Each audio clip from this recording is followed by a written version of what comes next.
ইমামের পিছনে সূরা পাঠ করা, কি পাঠ করা? কে বলে না? বুখারী শরীফের মধ্যে হাদিস, নবী পাক বলছেন, যেই ব্যক্তি সূরা ফাতিহা পড়লো না তার নামাজ হলো না। যেই ব্যক্তি সূরা ফাতিহা পড়লো না তার নামাজ হলো না। আচ্ছা, নবী কি এই কথা বলেছেন যে ইমামের পিছনে না পড়লে নামাজ হবে না? এই কথা কোনো কিতাবের মধ্যে না। আর আপনার ইমাম বুখারীর একটা রিসালা, যে হাদিসগুলি তারা পেশ করে প্রত্যেকটা হাদিস দুর্বল এবং জয়ীফ, কিন্তু আমি আপনাদের সম্মুখে সহিহ হাদিস দিচ্ছি, শুনেন। ইমাম বাইহাকী রাহমাতুল্লাহ আলাইহি জুজউল কিরাত নামক একটি রিসালা লিখেছেন। সেই কিতাবের মধ্যে সহিহ হাদিস, আমার আপনার নবী বলছেন, যেই ব্যক্তি সূরা ফাতিহা পড়লো না তার নামাজ হলো না। কিন্তু এটা হচ্ছে হুকুম, হচ্ছে একা একার জন্য। যারা একা নামাজ পড়বে আর সূরা ফাতিহা পড়বে না, আমার নবী বলছে তাদের নামাজ হবে না। কিন্তু ইমামের পিছনে যদি থাকে কিছু পড়া লাগবে না। জোরে বল সুবহানাল্লাহ। সূরা ফাতিহাও পড়বে না, অন্য সূরাও পড়বে না। আরেকটি কিতাবের নাম বলে দিই, যেই কিতাবটি সবারই কাছে হবে। কিতাবটির নাম নাসাই শরীফ, কিতাবটির নাম ইবনে মাজাহ শরীফ। দুই কিতাবের মধ্যে হাদিস, আমার আপনার নবী বলেছেন, যেই ব্যক্তি সূরা ফাতিহা পড়লো না তার নামাজ হলো না। কিন্তু নবীর আরেকটি হাদিস কি বলছে? ইবনে মাজাহ শরীফ, নাসাই শরীফ। আমার নবী বলছেন, ইন্নামা জুইলাল ইমামু লিইউতাম্মা বিহি ফাইদা কাব্বারা ফাকাব্বিরু ফাইদা কারাআ ফানসিতু। আমার আপনার নবী বলছেন, ইমাম এই জন্য নিযুক্ত করা হয় যে ইমামের অনুসরণ করতে হবে। ফাইদা কাব্বারা, সেই যখন তাকবীর পাঠ করবে, ফাকাব্বিরু, তোমরাও তাকবীর পাঠ করো। ফাইদা কারাআ, সেই যখন তিলাওয়াত করবে, কিরাত করবে, নবী বলছেন ফানসিতু, তখন তোমরা চুপচাপ হয়ে যাও। জোরে বলেন সুবহানাল্লাহ। এই হাদিসটিকে ইমাম মুসলিম শরীফের মধ্যে বলেছেন, ওয়াহওয়া ইনদি সহিহ, এটি আমার নিকটে সহিহ। এই হাদিসটিকে আহলে হাদিসদের ঘড়ির মেকার গুরু নাসিরউদ্দিন আলবানী সহিহ ইবনে মাজার মধ্যে স্পষ্ট লিখেছেন, হাদিসটি সহিহ। জোরে বলেন সুবহানাল্লাহ। একটি আর হাদিস আপনাকে দিয়ে দিচ্ছি। হাদিসটি হচ্ছে তিরমিজি শরীফের মধ্যে। হাদিসটি উল্লেখ করে ইমাম তিরমিজি বলেছেন, হাজা হাদিসু হাসানুন সহিহুন। ইমাম তিরমিজি বলেছেন হাদিসটি সহিহ, আলবানী বলেছে হাদিসটি সহিহ। অসংখ্য ইমাম এই হাদিসটিকে সহিহ বলেছেন। আজ পর্যন্ত কেউ কোন রকম ভাবে হাদিসটিকে দুর্বলও বলেনি, হাসানও বলেনি, সবাই সহিহ হাদিস বলেছেন। হাদিসটি কি? হযরতে সাইয়্যিদিনা জাবির ইবনে আব্দুল্লাহ রাদিয়াল্লাহু তাআলা আনহু, মুজতাহিদ তবকার সাহাবী, জগৎ বিখ্যাত সাহাবী, তিনি বলছেন, যেই ব্যক্তি সূরা ফাতিহা পড়লো না তার নামাজ হলো না, ইল্লা আইয়াকুনা ওয়া রাল ইমাম, কিন্তু ইমামের পিছনে যদি থাকে পড়া লাগবে না। জোরে বলেন সুবহানাল্লাহ। ইমামের পিছনে পড়া লাগবে না। একা একা যদি থাকেন তো মানুষকে ধোঁকা কত দিয়েছে জানেন? মানুষকে কত ধোঁকা দিয়েছেন। তাই আমার আপনার নবীর আরেকটি হাদিস, যেটা জামিউল আহাদিসের মধ্যে রয়েছেন, এই হাদিসটির মান হচ্ছে হাসান পর্যায়ের হাদিস। আমার নবী বলছেন, যেই ব্যক্তি ইমামের পিছনে কোন সূরা পাঠ করলো তার নামাজ বরবাদ হতেই থাকলো, তার নামাজ বরবাদ হতে থাকলো। তাই যারা ইমামের পিছনে সূরা ফাতিহা পড়ে, নবী মুস্তাফার হাদিস অনুযায়ী, শরীয়ত অনুযায়ী ইমামের পিছনে সূরা ফাতিহা পাঠ করা মাকরুহে তাহরিমি। আর যার নামাজের মধ্যে মাকরুহে তাহরিমি ওয়াকে হয়ে যায়, ওই নামাজ আল্লাহর দরবারে পরিপূর্ণ হয় না, কমপ্লিট হয় না। তাকে নামাজ আবার দ্বিতীয়বার দোহরে নিতে হবে। বুঝতে পেরেছেন আমার কথা? দ্বিতীয়বার দোহরে নিতে হবে। তো এই নামধারী আহলে খবিস, এরা কি তিরমিজি শরীফ পড়েনি? এরা ইবনে মাজাহ শরীফ পড়েনি? নাসাই শরীফ পড়েনি? আমি বলবো এরা তো জোলা হয়, এটি পড়েনি। আচ্ছা, কুরআন পাক তো পড়েছে নাকি বলেন? আল্লাহর কুরআন কি বলছেন? আল্লাহ পাকের কুরআন বলছেন, ওয়া ইদা কুরিআল কুরআনু ফাসতামিউ লাহু ওয়ানসিতু লাআল্লাকুম তুরহামুন। আল্লাহ বলছে, শুনো, যখন কুরআন পাঠ করা হবে চুপচাপ কান লাগিয়ে শোনো, যেন তোমাদের প্রতি আল্লাহর রহম করা হয়। জোরে বলেন সুবহানাল্লাহ। এখন এই আয়াত কাদের জন্য? তাফসিরে তাবারির মধ্যে ইমাম তাবারি উল্লেখ করতেছেন, এই আয়াতটি হচ্ছে নামাজের মধ্যেকার জন্য। ইমাম যখন কেরাত আরম্ভ করবে, সূরা ফাতিহা পড়তে আরম্ভ করবে, আল্লাহ বলছে বান্দা তোমরা চুপ হয়ে যাও, কারণ যারা ইমামের পিছনে চুপচাপ দাঁড়িয়ে ইমামের কেরাতকে শ্রবণ করে তাদের উপরে আল্লাহর রহমত বর্ষণ হয়, আর যারা ইমামের পিছনে ইমামের সাথে সাথে সূরা ফাতিহা পাঠ করে তাদের উপরে আল্লাহর লানত বর্ষিত হয়। বুঝতে পারলেন কথা আমার? তাহলে এরা কি বুঝতে পারলেন? একটা হাদিস মানতে গিয়ে কুরআনের একটি আয়াতকে বাদ দিয়ে দিচ্ছে, ইবনে মাজাহ ও তিরমিজি শরীফের হাদিসকে বাদ দিয়ে দিচ্ছে, জুজউল কিরাতের সহিহ হাদিসকে বাদ দিয়ে দিচ্ছে, তিরমিজি শরীফের সহিহ হাদিসকে বাদ দিয়ে দিচ্ছে। এখন আপনারা বলেন নবীর হাদিস নবী ছাড়া বেশি কেউ বুঝে? আমার দিকে ধ্যান দেন, নবীর হাদিস নবী ব্যতীত বেশি কেউ বুঝে? তো আমার নবী বলছে ইমামের পিছনে চুপ থাকো। আচ্ছা সাহাবার চাইতে কেউ বেশি বুঝে? সাহাবা বলছে যে ইমামের পিছনে চুপ থাকো, একা থাকবে তখন পড়ো। তাহলে কি বুঝতে পারলেন? যেমন ভাবে সাহাবা শরীয়তকে বুঝেছেন, কুরআন ও হাদিসকে বুঝেছেন, যেমন ভাবে নবী বুঝিয়েছেন সেইভাবে কুরআন ও হাদিসকে সুন্নিরা বুঝেছে। আর যারা কুরআন হাদিসকে নিয়ে মাতলামি করে তাদেরই নাম হলো আহলে হাদিস। সুন্নিরা সাহাবীর মতন বুঝ নিয়ে চলে, নবী পাকের মতন বুঝ নিয়ে চলে, আর এরা কুরআন হাদিস নিয়ে নিজের মানমানানি করে। একটা হাদিস পেয়ে এলো যে সূরা ফাতিহা পড়লো না তার নামাজ হলো না, এই তো ইমামের পিছনেও পড়তে হবে, ফরজ আছে, ফরজ বানিয়ে দিয়েছে। চিন্তা করেন আপনি, বাকি সব হাদিসকে বাদ দিয়ে দিল। তো একটা হাদিসের নাম দিন না সব হাদিসের নাম দিন? বাবজি জোরে বলেন। আপনাকে কেউ যদি বলে নামাজের তাহরিমা থেকে নিয়ে সালাম ফিরা পর্যন্ত একটা হাদিসে দেখাইতে পারবেন? তাহরিমা বানছে আলাদা হাদিস, সানা পড়ছে আলাদা হাদিস, খেরাত করছে আলাদা হাদিস, বৈঠক করছে আলাদা হাদিস, তাশাহুদ পড়ছে আলাদা হাদিস, দুরুদ পড়ছে আলাদা হাদিস, সালাম ফিরাচ্ছে আলাদা হাদিস। আলাদা আলাদা হাদিস থেকে নবীর এক এক করে প্রত্যেকটা ক্যারেক্টারকে জমা করে নামাজ হয়েছে। জোরে বলেন না সুবহানাল্লাহ। নবীর নামাজ আমরা পেয়েছি, আর এক কাটমনসি একটা হাদিস পেয়ে বলছে যে ইমামের পিছনে নামাজ সূরা ফাতিহা পড়ে না ওর নামাজ হয় না। কিন্তু যারা ইমামের পিছনে সূরা ফাতিহা পড়ে না ওদেরই নামাজ হয় না, মাকরুহে তাহরিমি হয়, ওয়াজিবুল ইয়াদা। এটা ফিকহের মাসলা, স্পষ্ট সবাই জানেন যে নামাজের মধ্যে মাকরুহে তাহরিমি হলে নামাজ ওয়াজিবুল ইয়াদা হয়। তো এদের ঝঞ্ঝাট থেকে, এদের ধোঁকা থেকে, এদের দাগাবাজি থেকে সহিহ হাদিসের আড়ালে, যেমন সোনার ভিতরে কি ভরে ওগুলো হযরত? খাদ্য ভরে না সোনার ভিতরে? আপনি সোনা বানিয়ে দিলেন, সবাই দেয় 10% খাদ্য, তো সোনার একটু বেশি চালাকি করতে গিয়ে 30% খাদ্য দিয়ে দিল, আর বলছে আমার সোনা বেশি দামি। তো সহিহ হাদিসের নামে নামটা ভালো দিয়েছে, কিন্তু এর আড়ালে তারা জাল হাদিস প্রচার করে, মানুষের নামাজকে খারাপ করে। দ্বিতীয় নাম্বার চলে আসেন, নামাজের মধ্যে বারবার হাত তুলানো, রাফায়দান করা। আমরা রাফায়দান করি না, কিন্তু রাফায়দান করার পক্ষে ইবনে মাজাতে সহিহ হাদিস আছে, আবু দাউদ শরীফে সহিহ হাদিস আছে, কিন্তু আমরা রাফায়দান কেন করি না? আবু দাউদ শরীফের মধ্যে রাফায়দান না করারও সহিহ হাদিস আছে, করারও সহিহ হাদিস আছে, না করারও সহিহ হাদিস আছে। সাহাবী বলছেন নবী পাক রুকুতে যাচ্ছেন রাফায়দান করছেন, সাজদাতে গেলেন রাফায়দান করলেন। তো আহলে হাদিস বলছে নবী যখন করেছেন তো তোমরা কেন করো না? তো আহলে হাদিসদেরকে বলবেন নবী পাক রুকুতে গিয়েছেন রাফায়দান করেছেন, সাজদাতে গিয়েছেন রাফায়দান করেছেন, তোমরা শুধু রুকুতে যাওয়ার করো, সাজদাতে গেলে করো না কেন? তোমরা সাজদাটা কি কারণে ছাড়লে? তো বলবে নবী পাক ওটা পরে বাদ দিয়ে দিয়েছিল। তো নবী পাক ওটা পরে বাদ দিয়ে দিয়েছিল, তাই তোমরা বাদ দিয়ে দিলে। তো যেটা রুকুর পরে করে নবী পাক এটাকেও পরে বাদ দিয়ে দিয়েছে, তাই আমরা দুটোই বাদ দিয়ে দিয়েছি। জোরে বলেন কারণ হযরত আব্দুল্লাহ ইবনে মাসউদ রাদিয়াল্লাহু তাআলা আনহু মুজতাহিদ তবকার সাহাবী, যিনি নবী পাক সাল্লাল্লাহু আলাইহি সাল্লামের পিছনে 10 বছর নামাজ আদায় করেছেন, তিনি বলছেন আল্লাহ পাকের প্রিয় হাবিব নিয়াত ব্যতীত পূর্ণ নামাজে কোথাও হাত তুলতেন না। জোরে বলেন সুবহানাল্লাহ। বিখ্যাত মুফাসসির রাইসুল মুফাসসিরিন ইমামুল মুফাসসিরিন হযরত আব্দুল্লাহ ইবনে আব্বাস রাদিয়াল্লাহু তাআলা আনহুমা, জিনার ব্যাপারে আমার নবী দোয়া করেছেন, আল্লাহ আমার ভাই আব্দুল্লাহকে কোরআনের মুফাসসির বানিয়ে দাও।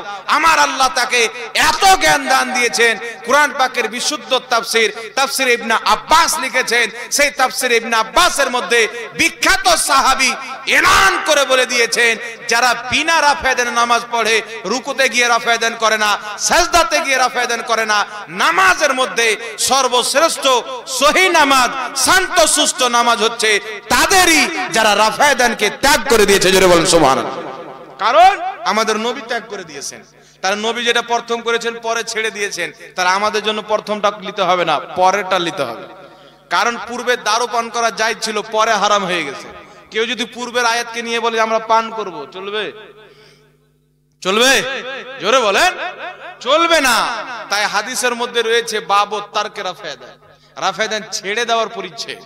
কারণ নবী পাক ছেড়ে দিয়েছেন, তাই বিনা রাফেদান নামাজ পড়া এটাই হচ্ছে নবীর সুন্নাত। তাই আবু দাউদ শরীফের মধ্যে হাদিস, আমার নবী বের হচ্ছেন, দেখছেন কিছু সাহাবী নামাজে বারবার হাত তুলছেন, রাফেদান করছেন। আমার নবী বলছেন, মালি আরাকুম রাফি আইদিকুম কাআন্নাহা আজনাবু খাইলিন শুমসিন উসকুনু ফিস সালাত। আমার নবী বলছেন, আমার সাহাবী তোমরা দুষ্ট ঘোড়ার লেজের মতো বারবার কেন রাফেদান করছো? রাফেদান করিও না, উসকুনু ফিস সালাত, শান্ত সুষ্ঠ ভাবে নামাজ পড়ো। জোরে বলেন সুবহানাল্লাহ। তাহলে কি বোঝা গেল? আমার নবী রাফেদান করতে নিষেধ করে দিয়েছেন।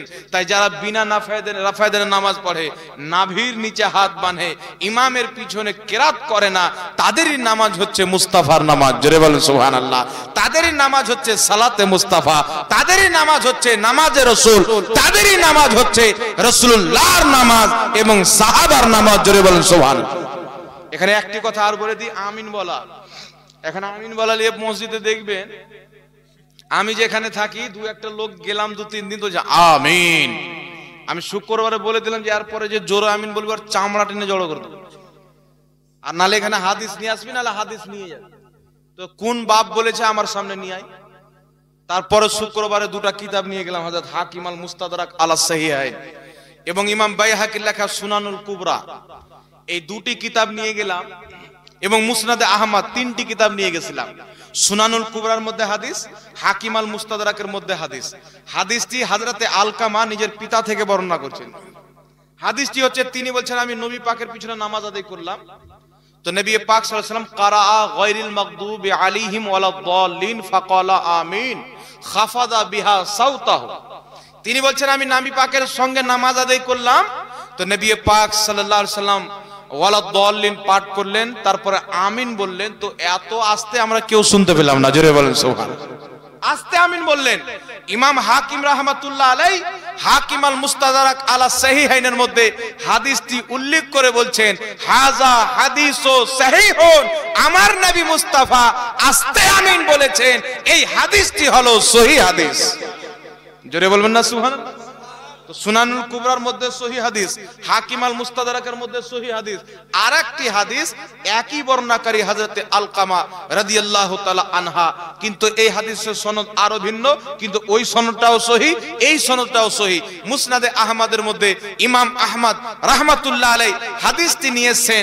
যেই ইমাম আহমদ বুখারীর পূর্বে কিতাব লিখেছেন, আবু দাউদের পূর্বে কিতাব লিখেছেন, সেই কিতাবের মধ্যে হাদিস লিখে ওই কিতাবের হাসিয়াতে বলেছেন, হাদিসও সহিহুন, আমার নবী মুস্তাফা আস্তে আমিন বলেছেন, এই হাদিসটি সহিহ। হযরতে আলকামা বলছেন, নবী পাক সাল্লাল্লাহু আলাইহি সাল্লাম নামাজ আদায় করতে গিয়ে ওয়ালা দাল্লিন যখন পাঠ করতেন, সূরা ফাতিহা শেষ করে ওয়ালা দাল্লিন বলার পরে তিনি আমিন বলতেন, খাফাদা বিহা সাওতাহু, এবং নিজের আওয়াজকে খুব স্লো এবং আস্তে রাখতেন। জোরে বলেন সুবহানাল্লাহ।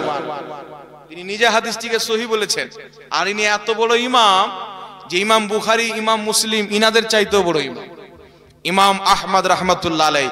তাই বিরাদর ইসলাম, একটি কথা মনে রাখবেন, ইমামের পিছনে আমিন বলার যে সহিহ হাদিস আছে, এই হাদিস সবচেয়ে বেশি শক্তিশালী। এখন আপনাকে হাদিস দিবেন নবী জোরে আমিন বলেছেন, হাদিস কোন কিতাব বলছে? আবু দাউদ শরীফে, তিরমিজি শরীফে। তো তিরমিজি শরীফে যে হাদিসটি আছে, ওই হাদিসটিও হযরত আলকামা থেকে বর্ণিত।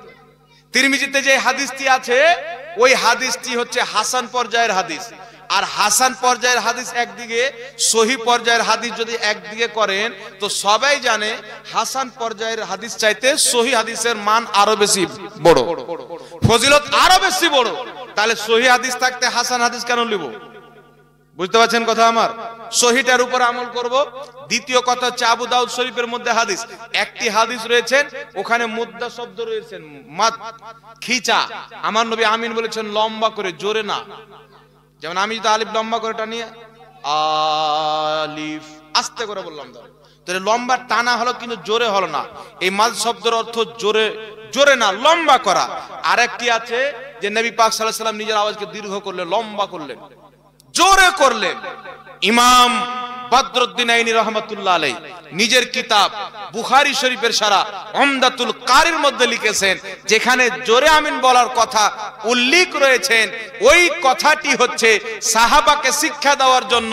কারণ নবী জোরে আমিন বলবেন তো সাহাবা জানবেন যে ওয়ালা দলিল পাঠ করার সঙ্গে সঙ্গে আমিন বলতে হয়। যখন নবী পাক সাল্লাল্লাহু আলাইহি সাল্লাম সাহাবাকে শিক্ষা দেওয়ার জন্য আমিনটাকে জোরে বললেন, সাহাবা যখন শিখা নিলেন, নবী পাক নিজের আওয়াজকে আস্তে করে নিলেন। তাই আস্তে আমিন বলা এটাই হচ্ছে নবীর সুন্নাত। জোরে বলেন সুবহানাল্লাহ। বুঝতে পারছেন কথা আমার? আস্তে আমিন বলা এটাই হচ্ছে নবীর সুন্নাত। জোরে আমিন বলা এটা সুন্নাত সম্মত না। এইবার চলে আসেন 700 জন ফকির ফতোয়া শুনেলেন, আপনাদের বক্তব্য শেষ করে দেব। কতজন ফকি? 700 জন ফকি ফতোয়া হিন্দিয়ার মধ্যে রয়েছে। যে কিতাবটি 700 জন কমবেশ ফুকাহায়ে কেরাম একত্রিত হয়ে কিতাবটিকে লিখেছেন, সেই কিতাবের মধ্যে 700 জন ফুকাহা ফতোয়া দিয়েছেন। ফকি কাকে বলে একটু শুনেলেন। আল্লাহ কুরআন পাকে বলছেন, ইয়া আইয়ুহাল্লাযীনা আমানু আতিউল্লাহ ওয়া আতিউর রাসূল ওয়া উলিল আমরি মিনকুম। আল্লাহ বলছেন ঈমানদার আল্লাহর আদেশ মানো, রাসূলের আদেশ মানো এবং হুকুম দাতাদের আদেশ মানো। এই হুকুম দাতাকে হযরত আব্দুল্লাহ ইবনে আব্বাস তাফসীর করেছেন, ইয়ানি উলামা ওয়াল ফুকাহা, আলিমগণের হুকুম মানো এবং ফকিহগণের হুকুম মানো। তো জগৎ বিখ্যাত ফকি 700 জন ফুকাহায়ে কেরাম একত্রিত হয়ে ফতোয়া দিয়েছেন, আস্তে আমিন বলা এটাই হচ্ছে মুস্তাফার সুন্নাত, এটাই হচ্ছে সাহাবার সুন্নাত। জোরে বলতে হবে সুবহানাল্লাহ। তাই আমিন আমাদেরকে জোরে বলতে হবে না আস্তে। সুন্নাতে চলার কারণই হচ্ছে সুন্নি মুসলমান। কারণ আমার নবী বলেছেন যে জান্নাতি দল হবে তার নাম হবে আহলে সুন্নাত ওয়াল জামাত। আর আহলে সুন্নাত ওয়াল জামাতের শর্ট হলো সুন্নি। সুবহানাল্লাহ। আহলে সুন্নাত ওয়াল জামাত মানে সুন্নাত ওয়ালা জামাত, আর সুন্নি মানে সুন্নাত ওয়ালা। তাহলে সুন্নাত ওয়াল জামাতকে শর্ট করে যদি বলা হয় তো সুন্নি মুসলমান বলা হয়। যারা নবীর সুন্নাতে আমল করে তারাই হবে জান্নাতি। জোরে আমিন বলা এটা নবীর সুন্নাত না। বুকের উপরে হাত বাঁধা এটা নবীর সুন্নাত না। রাফায়ে দান করা এটা সুন্নাতের অন্তর্ভুক্ত না। কারণ নবী আগে করেছেন, পরে ছেড়ে দিয়েছেন। তো নবী যেটা পরে গ্রহণ করেছেন সেটার উপরে আমল করা সুন্নাত। যারা বিনা রাফায়ে দান নামাজ পড়ে সেটাই হচ্ছে নবীর সুন্নাত। জোরে বলতে হবে সুবহানাল্লাহ। তো আমরা সুন্নাতে আমল করি, তোরা মানসুকগুলোর উপর আমল করিস। তাহলে সুন্নাতি কারা হলো? আহলে সুন্নাত ওয়াল জামাত কারা হলো? আরেকটি মাসলা ক্লিয়ার করে দিই বাবজি, বক্তব্য শেষ। দোয়া, দোয়া 2 মিনিট মাত্র। নামাজের শেষে দোয়া নিয়ে মারামারি করছে এখন।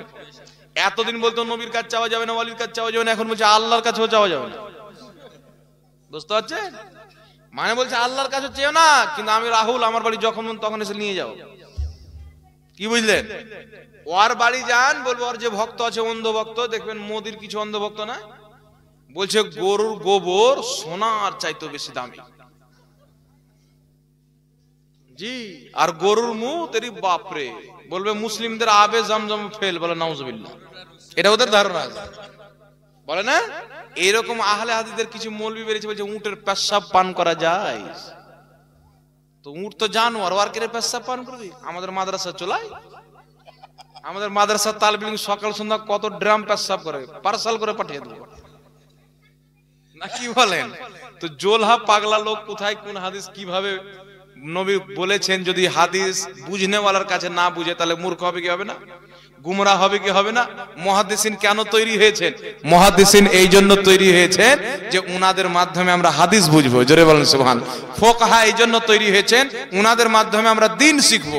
মুফাসসিরকে আল্লাহ এই জন্য পাঠিয়েছেন, উনাদের মাধ্যমে কোরআন পাকের তাফসীর শিখবো। জোরে বলেন সুবহানাল্লাহ। আর এরা বাড়িতে বসে বসে হাদিস পড়ছে আর জাতিকে বলছে উটের পেশাব পান করা যায়। তো উটের যদি পেশাব পান করা যায় তো আমাদের তালবিলিগে তো আল্লাহর আশরাফুল মাখলুকাত, উটের চাইতে কত বেশি দাম। তো আমাদের মাদ্রাসা চলে যাবে রাসূলুল্লাহর মেহমান তালবিলিগ, এদের যত পেশাব হয় বলবো এটা বাথরুমে করিও না, সব ড্রামে করি, পার্সাল করে যত আহলে হাদিস আছে লাগাই দিয়ে দেবো 2 বোতল করে, নাকি বলে? তো আরএসএস এর দালাল আর তোমাদের মধ্যে তফাৎ কি থাকলো? ওরা গরুর মুত পান করে, তোমরা উটের মুত পান করা জায়েজ বলো, তফাৎ থাকলো কি? ওরা গোবর খায় আর তোমাদের ব্রেনে গোবর ভরা আছে। আল্লাহ হিফাজত করুক। তো বিষয় হচ্ছে ফরজ নামাজের পর দোয়া করা। এই মাসলাটা ক্লিয়ার করে দিই। এই মাসলাটা হচ্ছে আল্লাহ পাক কুরআন পাকে বলেছেন ফাইদা ফারাগতা ফানসাব, তোমরা যখন নামাজ থেকে ফারিগ হবে তো দোয়াতে পরিশ্রম করো। সুবহানাল্লাহ বলবেন না? কে বলেছেন? আল্লাহ। তো ফরজ নামাজের পরে দোয়া করা এটা আল্লাহর হুকুম। এখন বিষয় হচ্ছে যে কিভাবে দোয়া করব। এখন এখানে একজন ওই যে সিস্টার বললাম, ও বোকা গাধা লোক বলছে, মূর্খ জাহিল কোথাকার, যে ফরজ নামাজের পর আল্লাহ রাসূল দোয়া করেছেন কিন্তু হাত তুলে দোয়া করেননি। পাগলা বোকা কোথাকার, কটা হাদিস লাগবে রে ছিছরা, জোকার কোথাকার, কটা হাদিস লাগবে ফরজ নামাজের পর আমার নবী হাত তুলে দোয়া করেছেন? টেরাক লাগবে। আমাদের সঙ্গে যোগাযোগ কর না বেটা, সহিহ হাদিসও দিব, হাসান হাদিসও দিব, জয়ীফ হাদিসও দিব। জোরে বলেন সুবহানাল্লাহ। কারণ নবী পাক ফরজ নামাজের পরে দোয়া করেছেন হাত তুলে। সুনানুল কুবরা সহ অনেক কিতাবের মধ্যে হাদিস, সহিহ হাদিসও আছে, হাসান হাদিসও আছে, জয়ীফ হাদিসও আছে, মুরসাল হাদিসও আছে। জোরে বলেন না সুবহানাল্লাহ। সব রকম হাদিস আছে। তাই ফরজ নামাজের পরে 2 হাত তুলে দোয়া করা এটা নবী পাকের সুন্নাত, আর সম্মিলিত দোয়া করা এটা সাহাবার সুন্নাত। জোরে বলেন সুবহানাল্লাহ। এরা এতদিন জাতিকে বুঝাতো যে ফরজ নামাজের পর হাত দোয়া করা জায়েজ নয়, দোয়া করাই বিদআত। তারপরে যখন সুন্নিরা দলিল দিতে লেগেছে কোরআন ও হাদিস থেকে, বলছে দোয়া তো করা যাবে কিন্তু হাত তুলে দোয়া করা বিদআত। এখন সুন্নিরা যখন হাত তোলারও দলিল দিচ্ছে তো বলছে সম্মিলিত দোয়া করা বিদআত। এবার সম্মিলিত যখন দিয়ে দেবো তো বলবে যে সপের উপরে দোয়া করা বিদআত। বুঝতে পারছেন? ভাদর মাসের পাগলা কুত্তা হয়ে গেছে, মানে কিছু তো বলতেই হবে। তাই সম্মিলিত দোয়ার একটা হাদিস আপনাদেরকে শুনিয়ে দিচ্ছি। আল বেদায়া ওয়ান নেহায়ের মধ্যে ইবনে কাসির লিখেছেন, হাদিসটি হচ্ছে কিছু সাহাবী সফরে ছিলেন, তো ফজরের নামাজ আদায় করবেন, তো উনাদের উট সামান টামান সব হারিয়ে গেছে, কিছু নাই, কোথায় উট চলে গেছে না কে নিয়ে চলে গেছে। তো সাহাবায়ে কেরাম ফজরের নামাজ আদায় করলেন। ফজরের নামাজ আদায় করার পর সবাই সম্মিলিতভাবে দোয়া করলেন। দোয়া করতে করতে সূর্য বেরিয়ে পড়ল লম্বা, খুব আল্লাহ দরবারে গিরিয়া জারি করলেন, কান্না করে করে দোয়া করলেন। দোয়া করতে করতে এমন ভাবে আল্লাহ দোয়া কবুল করলে, কারণ সাহাবার ঈমান ছিল আমার নবী বলেছেন। নবী পাককে জিজ্ঞাসা করা হলো, নবী পাক দোয়া কবে কবুল হয়? নবী পাক বলছেন ফরজ নামাজের পর এবং তাহাজ্জুদ নামাজের পর। তো সাহাবা জানতেন নবী পাক বলেছেন ফরজ নামাজের পর দোয়া কবুল হয়। আমাদের উট হারিয়ে গেছে, সামান হারিয়ে গেছে। আর হাকিম আল মুস্তাদরাকের মধ্যে হাদিস, নবী পাক বলেছেন যেখানে একদল লোক দলবদ্ধভাবে দোয়া করে, একজন দোয়া করবে, বাকি সবাই আমিন বলবে, তারা আল্লাহর কাছে যা চাইবে আমার আল্লাহ তাদেরকে তাই দিবে। জোরে বলেন সুবহানাল্লাহ। তো সাহাবা বলছেন নবীর হাদিস ফরজ নামাজের পরে দোয়া কবুল হয়, নবীর হাদিস সম্মিলিত দোয়া করলে যা চাইবো তাই পাওয়া যায় আল্লাহর দরবারে। ফজরের ফরজ নামাজ আদায় করার পর সম্মিলিত দোয়া করছেন, হাত তুলে একজন দোয়া করছেন, বাকি সবাই আমিন বলছেন। দোয়া করতে করতে আল্লাহ বলছেন আমার নবী বলেছেন ফরজ নামাজের পরে দোয়া হয়, আল্লাহ কারেন্টের মতন দোয়া কবুল করেছেন। উট এবং যত সামান ছিল সব নবীর সাহাবার দরবারে হাজির হয়ে গেছেন। জোরে বলেন সুবহানাল্লাহ। সব হাজির হয়ে গেছে। এখন হাদিসটি জাল না যে জাল বলবে, জয়ীব না যে জয়ীব বলবে, সহিহ সনদের হাদিস। ব্যাটার রাস্তা চলে না। তো আমার সঙ্গে 3 দিন পূর্বে আপনাদের এই জাকেরি কি একটা ফারাজি ফোন করেছে, ফোন করে বলছে আমি এই হাদিসটা যখন দিলাম ফরজ নামাজের পরে হাত তুলে দোয়া করা সম্মিলিতভাবে দেখান। আগে বললো হাত তুলে দেখান, হাত তোলার দলিল দিলাম, বলছে সম্মিলিত দেখান। আমি যখন এই ফজরের নামাজের পর তারা ফরজ নামাজ আদায় করার পর 2 হাত তুলে সম্মিলিতভাবে দোয়া করেছেন, হাদিসটিকে দিলাম, তো বলছে ফজরের নামাজ আদায় করার পরই ফরজ নামাজ আদায় করার পরে দোয়া করেনি, তারপরে নফল নামাজ পড়েছেন, তারপরে দোয়া করেছেন। আমি বললাম এই জন্য তো বলি যেখানে জ্ঞান থাকে ওয়াহাবি থাকে না, আর যেখানে ওয়াহাবি থাকে জ্ঞান থাকে না। আমি বললাম ফরজ নামাজের পরে, ফজরের ফরজ নামাজের পরে নফল নামাজ তোর বাপের শরীয়তে পালি? বলেন তো এরা ঘাস খায় না ভুসা খায়? গোবরের মুখ আর আপনার কি বলে উটের মুখ খায়। এ মুতখোর হওয়ার কারণে বুঝতে পারে না। আমি বললাম আরে বোকা, বেরেনকে সাফ কর, পাগলা কুত্তা কোথাকার। ফজরের ফরজ নামাজের পরে কোনো নফল নামাজ নেই, আগেও নাই পরেও না। তো তুই কি বললি নফল নামাজ আদায় করার পর? তখন চুপ হয়েছে, হুজুর ভুল হয়ে গেছে, কিন্তু হুজুর এটা তো ফজরের নামাজের পরে করেছিল, তা আপনারা জোহর নামাজের পরে করছেন, আসর নামাজের পরে করছেন। আমি বললাম সামনে থাকলে জুতা খুলতাম, তোর গালে লাগাতাম, এটা ভাগ এখান থেকে, বোকা কোথাকার। সাহাবা এক ওয়াক্তের নামাজের পরে দুই হাত তুলে ফজর নামাজের পরে দলবদ্ধ ভাবে দোয়া করেছেন। আল বিদায়া ওয়ান নিহাস অনেক কিতাবের মধ্যে সহিহ হাদিস, সাহাবা এক ওয়াক্তের পর করেছেন, পাঁচ ওয়াক্তের পর করা সুন্নাতে সাহাবা। জোরে বলুন সুবহানাল্লাহ। সাহাবা করলেন একবার জায়েজ হয়ে গেল। আর তোমরা যদি বলো যে একবার সাহাবা করেছেন একবারই করা যাবে, দুইবার করা বিদআত, তিনবার করা বিদআত, তো আমার নবী জীবনে একবারে আজান দিয়েছে, পাঁচ ওয়াক্তের আজান দেওয়া বিদআত? আমার নবী একবারই হজ করেছেন, বারবার হজ করাও বিদআত নাকি বলেন? আমার নবী 12-13টা বিয়ে করেছেন, তাহলে একটা বিয়ে করাও বিদআত? তো বেরাদের ইসলাম, এরা জাহিল হয়, এরা মূর্খ হয়, এদের নসিবে হেদায়েত নাই। কিন্তু যতই তর্ক করে হোক, আপনাকে কি করে বেঈমান বানাবে এদের মাদ্রাসায় শিক্ষা দেওয়া হয়, এদের বাড়িতে শিক্ষা দেওয়া হয়, এদের মসজিদে শিক্ষা দেওয়া হয়। তাই এদের মসজিদকে আল্লাহ কুরআন পাকে মসজিদে জারার বলেছেন, নুকসানের মসজিদ, ক্ষতিকারের মসজিদ। কারণ একটা ভালো ইমানদার যদি তাদের মসজিদে যায়, ওই ভাদর মাসের পাগলা কুত্তা হয়ে চলে আসবে, এলাকার পুরো মসজিদে আগুন লাগিয়ে দেবে। বুঝতে পারছেন কথা আমার? তো আল্লাহ পাক এদের থেকে হেফাজত করেন, সকলে বলুন আল্লাহুম্মা আমিন। তো হানাফিদের নামাজ নাভির নিচে হাত বাঁধা, সহিহ হাদিস থেকে প্রমাণিত। আপনার আমিন আসতে বলা, সহিহ হাদিস থেকে প্রমাণিত। ইমামের পিছনে কেরাত চলবে না, সহিহ হাদিস থেকে প্রমাণিত। রাফায়ে দান চলবে না, সহিহ হাদিস থেকে প্রমাণিত। নামাজের পরে সম্মিলিতভাবে দোয়া, হাত তুলে দোয়া, সহিহ হাদিস থেকে প্রমাণিত। তাই আমরা দোয়াও করব আর নামাজও ওইভাবে পড়ব যেইভাবে চিরকাল থেকে পড়ে আসছি, ওইভাবেই নামাজ পড়ব। ওই নামাজটাই হলো রাসূলের নামাজ, সাহাবার নামাজ। জোরে বলুন সুবহানাল্লাহ। তো যাই হোক, আল্লাহ পাক সকলকে বুঝার তৌফিক দান করুক। আমি আয়াতে কারিমা তিলাওয়াত করেছিলাম, হাল ইয়াস্তাবিল্লাযিনা ইয়ালামুনা ওয়াল্লাযিনা লা ইয়ালামুন। যারা জানে আর যারা জানে না তারা কি বরাবর? বরাবর না। যেটা জানো না, যারা জানে তাদের কাছে জেনে নাও। তো কোরআন এবং হাদিস যখন আমরা পড়ি, বিভিন্ন রকমের হাদিস পাওয়া যায়। তার কারণে আমরা একজন ইমামকে বেছে নিই যে তার মাধ্যমে আল্লাহ বলছেন যারা জানে তাদের কাছে জেনে নাও। তো আমরা কোরআন ও হাদিসকে ইমামে আজম আবু হানিফার নিকট থেকে জেনেছি। জোরে বলেন সুবহানাল্লাহ। হানাফি আমাদেরকে এই জন্য বলা হয় যে আমরা ইমামে আজম আবু হানিফার কোরআন এবং হাদিস বুঝার দিক দিয়ে ছাত্র। সুবহানাল্লাহ বলেন। তাই আল্লাহ বুঝার তৌফিক দান করেন। ওয়া আখিরু দাওয়ানা আনিল হামদুলিল্লাহি রাব্বিল আলামিন। আচ্ছা, আমাদের যে বিষয় ছিল, প্রধান বক্তা যে বিষয়ে বক্তব্য রাখবেন সেই বিষয়ে অডিয়েন্স অর্থাৎ শ্রোতাবিন্দু কাউরে যদি কোনো জায়গাতে বুঝতে অসুবিধা হয়, আপনারা এক্ষুনি বলবেন, প্রশ্ন পর্ব। আপনাদেরকে কয়েক মিনিট সময় দেওয়া হচ্ছে।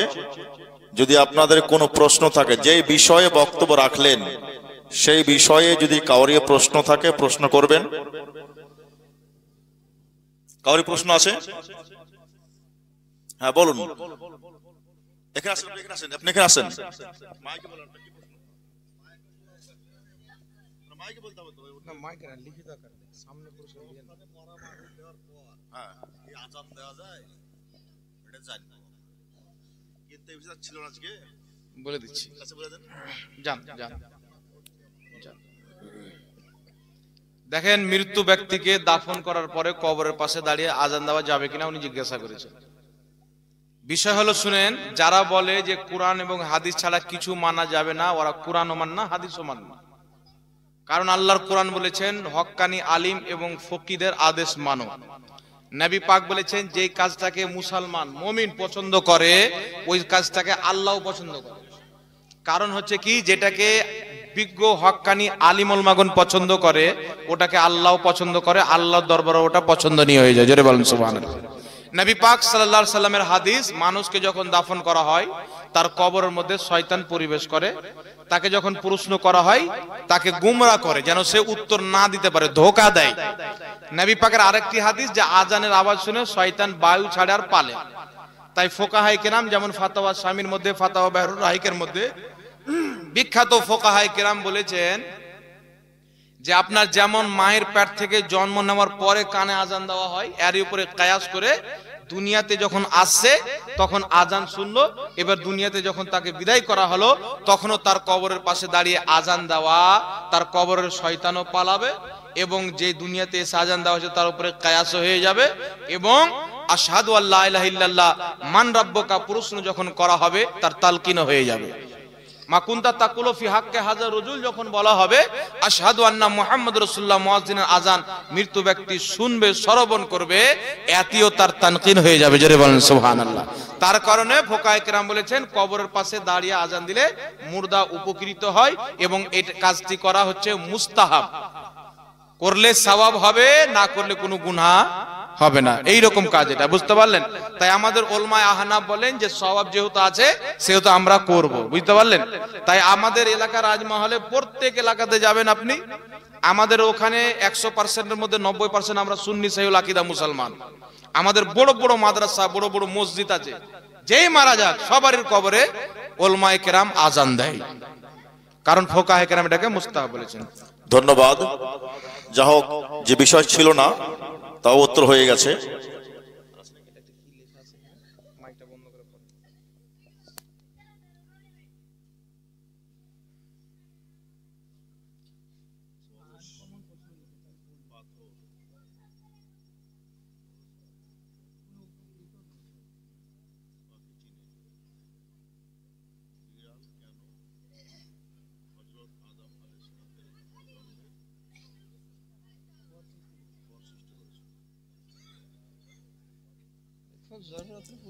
যা হোক, যে প্রশ্ন করেছেন ভাই, এটা খুব জরুরি প্রশ্ন নয়,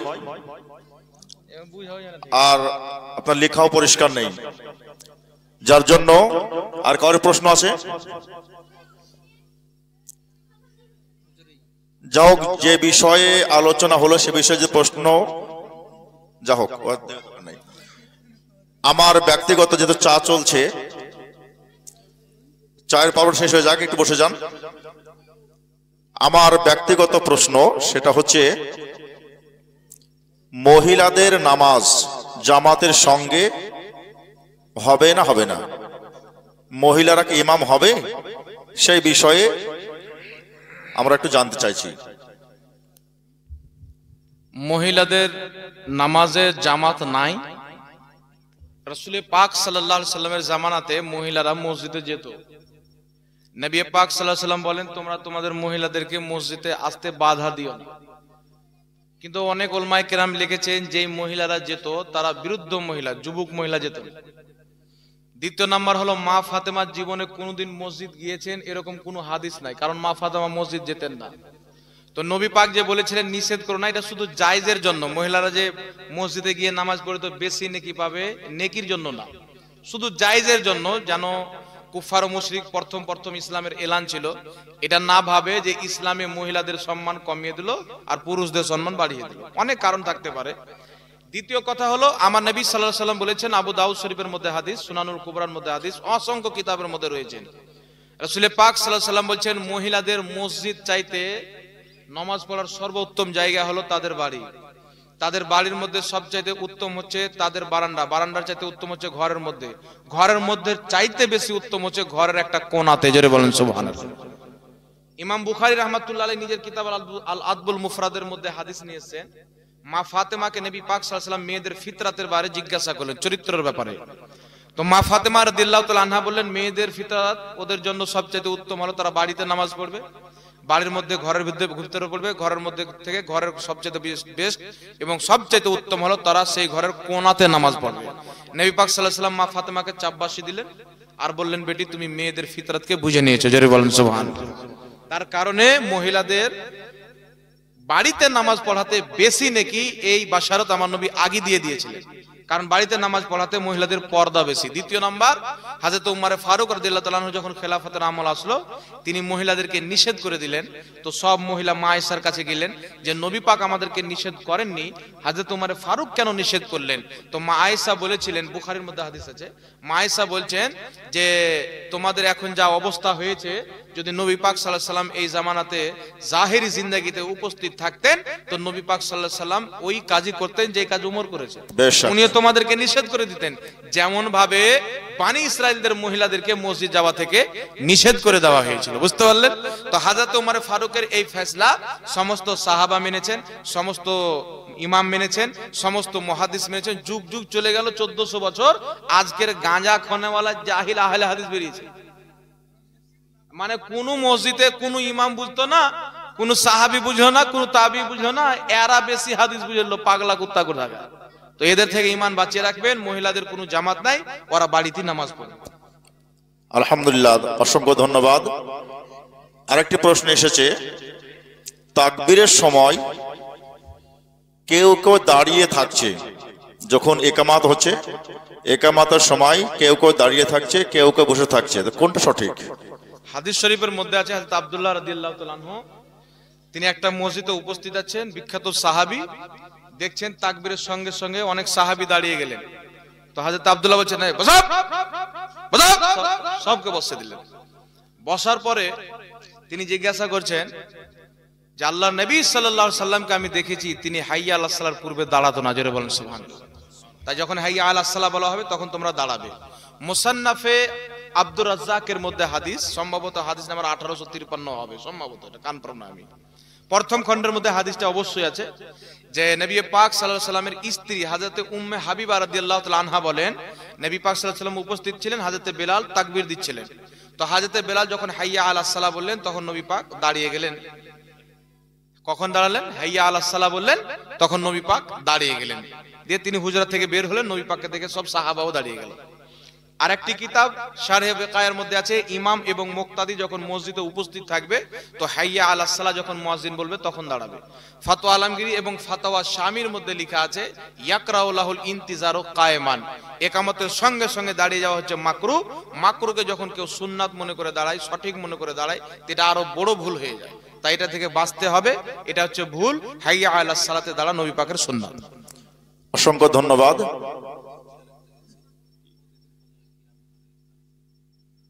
প্রতিদিন মসজিদে কিয়াম হয়, এই জন্য কাউরে এতরাজ আসছে, তো কিয়াম প্রতিদিন ফজরে করতে হবে? দেখেন, কিয়াম মানে নবীর সম্মানে দাঁড়িয়ে আমরা সালাতু সালাম পাঠ করি, একে বলা হয় কিয়াম। প্রথম কথা হলো, কেউ কাউরের মধ্যে যদি ঈমান থাকে, কেউ যদি মুসলমান থাকে, তো নবীর যতই তাজিম করবে ও যত শুনবে তত খুশি হবে। আর যদি ওর মধ্যে কোনো বুগস থাকে বা ইমানে কোনো কমজোরি থাকে, ঘাটতি থাকে, ইমানে ত্রুটি থাকে, তাহলে ও শুনলে ওর পেটে আগুন জ্বলে যাবে। তো এই এতেরাজ, এই মতভেদটা কোনো মুসলমান করেছে আমার মনে হয় না। যদি করে তো তওবা করলেও ভালো হবে, আর এই জন্য দ্বিতীয়বার না করে। প্রথম কথা হলো দাঁড়িয়ে নবী পাককে সালাম দেওয়া, নবীর সম্মানে দাঁড়ানো, এটা সুন্নাতে সাহাবা। এটা বুখারীর হাদিস থেকে প্রমাণিত, আবু দাউদ শরীফ থেকে প্রমাণিত, মিশকাত শরীফ থেকে প্রমাণিত যে আমার নবীর সম্মানে সাহাবায়ে কেরাম দাঁড়িয়েছে। আর সালাম পড়া এটা আল্লাহ পাকের হুকুম, কুরআন পাক 22 পারা সূরা আহজাব আয়াত নাম্বার 56 হুকুম, ঈমানদার তোমরা সালাম পড়ো। তো নবী পাক সাল্লাল্লাহু আলাইহি সাল্লামের সম্মানে দাঁড়ানো সুন্নাতে সাহাবা, সালাম পড়া আল্লাহর সুন্নাত। থাকলো ইয়া নবী সালাম আলাইকা পড়া। আজ থেকে 1200 বছর পূর্বে লেখা কিতাব তানবিহুল গাফিলিন বে আহাদিসে সাইয়্যিদুল মুরসালিন, লেখকের নাম হচ্ছে ইমাম সামারকান্দি রাহমাতুল্লাহ আলাইহি। সেই কিতাবের মধ্যে তাশাহুদের বয়ান করতে গিয়ে লিখেন, তাশাহুদ মানে আত্তাহিয়াত, যেটা আমরা পাঠ করি নামাজে, বয়ান করছে আসসালামু আলাইকা আইয়ুহান নবী ইয়ানি ইয়া মুহাম্মদ আলাইকাস সালাম। তিনি বলছেন আমরা যে নামাজের মধ্যে পড়ি আসসালামু আলাইকা আইয়ুহান নবী, এর অর্থই হলো ইয়া মুহাম্মদ আলাইকাস সালাম, ইয়া নবী সালামু আলাইকা। বেশক, মানে এই দুটো এক, আসসালামু আলাইকা আইয়ুহান নবী, ইয়া নবী সালামু আলাইকা, দুটোই এক। আরেকটি কিতাব শারফে মুস্তাফা, লেখকের নাম ইমাম কুসাইরি রাহমাতুল্লাহ আলাইহি। সেই কিতাবের মধ্যে হাদিস এবং তারিখে জুরজানির মধ্যে ইমাম জুরজানি রাহমাতুল্লাহ আলাইহি হাদিস নিয়েছেন। হাদিসটি হচ্ছে মালকুল মউত এসে বলছেন হুজুর আল্লাহ হুকুম দিয়েছেন আপনার আত্মা বের করতে এসেছি।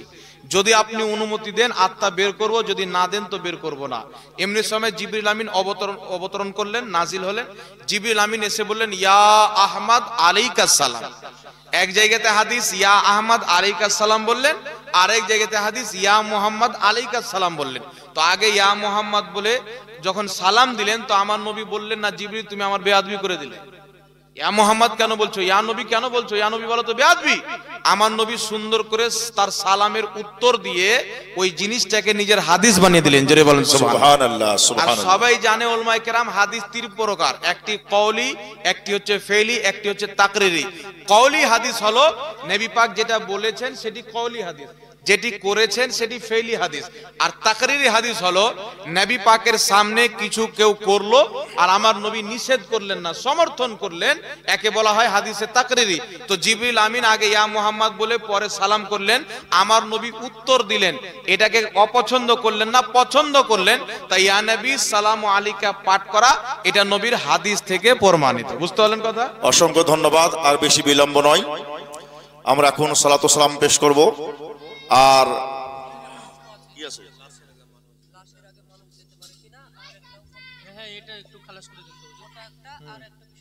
এগুলো কোনো বিষয় হলো আমাদের এখানে অভ্যাস আছে। কি অভ্যাস আছে? আগে লাশের আগে চলে যাবে। দেখেন লাশের সাথে সাথে যাবে সবচেয়ে ভালো, ঠিক আছে? না না ঠিক আছে। জাযাকাল্লাহু খাইরান ফিদ দারাইন।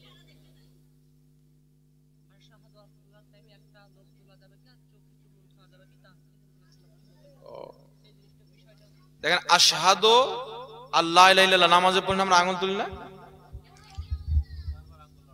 সুনানে আবু দাউদের মধ্যে হাদিস, নবী পাক সাল্লাল্লাহু আলাইহি ওয়াসাল্লাম আশহাদু আল্লাহ ইলাহা ইল্লাল্লাহ বলতেন তো আঙ্গুল চাটতেন, আশহাদু আল্লাহ ইলাহা